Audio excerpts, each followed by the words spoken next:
এটা কি বলো? এটা কোনোভাবেই সম্ভব না, ও আমার হাজবেন্ড। এই কি হয়েছে? কে ফোন দিছে? দেখো না, আম্মু তোমাকে নিয়ে উল্টাপাল্টা কথা বলতিছে। আম্মু আমার সম্বন্ধে উল্টা পুল্টা কি বলতিছে? তোমাকে ইজ্জত দিয়ে কথা বলতে বলছে। এটা কি সম্ভব বলো?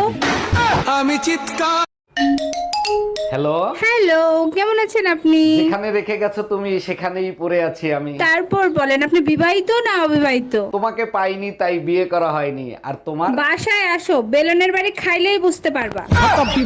আম্মা, আপনি যে আমার ছোটবেলা ঝাঁটা দিয়ে জুতা দিয়ে পিটাইছেন, এটা যদি আপনার বৌমা জানে তখন আপনার কি অবস্থা হবে আপনি চিন্তা করছেন? আমার ছেলেরে ঝাঁটা দিয়ে পেটাই আর জুতা দিয়ে পেটাই, সেই কৈফিয়ত কি তোর বউরে দেব? তার স্বামীরে আপনি ঝাঁটা দিয়ে জুতা দিয়ে পিটাইছেন, তার কৈফিয়ত চাইলে তখন আপনি কি করবেন? বেশি কিছু করব না, তোকে দুইটারে ঝাঁটা দিয়ে জুতা দিয়ে পিটায় বাড়ির থেকে বাইর করে দেব। যখনই বাসায় আসো তখনই হিসেব নিকেশ করো। কিসের হিসেব নিকাশ করো তুমি? জানো মায়া, বিয়ের সময় 5 লাখ ছিল, এখন 50 লাখ হয়ে গেছে। জানো তো, একটা সফল পুরুষের পিছনে নারীর হাত থাকে, তাই অর্ধেক আমারে দিবা। তাইলে এক কাজ করো, বাপের বাড়ি গিয়ে 25 লাখ নিয়ে এসো, আমি 50 লাখ দিই না। এই সুমা, কই তুমি? আমার নতুন শার্টটা দাও তো। এই তোমার সমস্যা কি? দিনের ভিতর কয়বার শার্ট পাল্টাও? এত কাপড় চোপড় ধুইবে কে? গর্ব করো যে আমার মতো স্বামী পাইছো, যে শুধু শার্টই পাল্টায় বিছনা পাল্টায় না। তুমিও গর্ব করো আমার মতো লক্ষ্মী বউ পাইছো, যে শার্ট প্যান্টই ধুই, স্বামীরে ধুই না। আমি কোনো কথা শুনতে চাই না, আমার তালাক চাই, মানে চাই। আচ্ছা দিব, 3 মাস দেরি করো তারপরে। কেন 3 মাস দেরি করতে হবে? কেন এখন ডিভোর্স দিলে কি সমস্যা? এখন ডিভোর্স দিলে শীতের 3 মাস কি একা একা বাল ফেলাবো?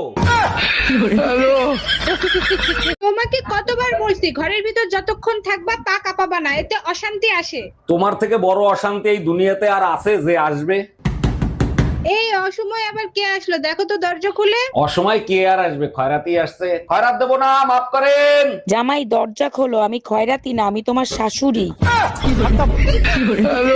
এই ঘরে এসি লাগানো ছিল, এসি গেল কোথায়? এসির কিস্তি দেয় নাই, তাই এসি খুলে নিয়ে চলে গেছে। কিস্তি দাও নাই কেন? প্রতি মাসে দিয়ে তুমি আমার কাছ থেকে কিস্তির টাকা নিতা। নিয়ে গেছে, ভালো হয়েছে। শীতের দিনে এসি দিয়ে কি করবা? গরম আসলে আর একটা কিস্তিতে এসি আনবো। এই এবার ঠান্ডা নাকি অনেক বেশি পড়বে, কম্বল কি আরেকটা কিনবা নাকি? আমার লাগবে না, তোমার লাগলে আর একটা কিনে আনো। তুমি তো জানো ঠান্ডা আমি সহ্য করতে পারি না, নাক মুখ বন্ধ হয়ে যায়। ভুল বলছো, ঠান্ডায় মেয়েদের নাক বন্ধ হয়, মুখ কোনোদিন বন্ধ হয় না। এই কি বললা তুমি? অরুণ ভাই, শুনলাম আপনি কিছু হইলেই নাকি ভাবিরে লাথি মারেন। ভাবি সব সময় তো মারি না, মাঝে মাঝে আপনার ভাবির উপকারের জন্য মারি। এইটা কেমন কথা বললেন? লাথি মারলে আবার কিরকম উপকার হয়? আপনার ভাবি বলছিল স্বামীর পায়ের তলে নাকি জান্নাত, তাই মাঝে মাঝে জান্নাতে পাঠাই। অরুণ ভাই, প্রথমবার আপনি আমার বাসায় আসছেন, কি খুশি হয়েছি আপনাকে ভাষায় প্রকাশ করতে পারবো না। ভাবি আমিও অনেক খুশি হয়েছি, ভাবলাম মিষ্টি ভাবির হাতের এক কাপ মিষ্টি চা খেয়ে যাই। অবশ্যই চা খাওয়াবো, বলেন চার সাথে আর কি কি খাইতে চান? বাসায় আমি শুধু চাই খাই, কিন্তু বাইরে গেলে চার সাথে বিস্কুট, কেক, সামোসা, সিঙ্গারা সবকিছুই খাই। অরুণ ভাই, তাহলে আপনি এক কাজ করেন, এটা আপনি আপনার নিজের বাসায় মনে করেন।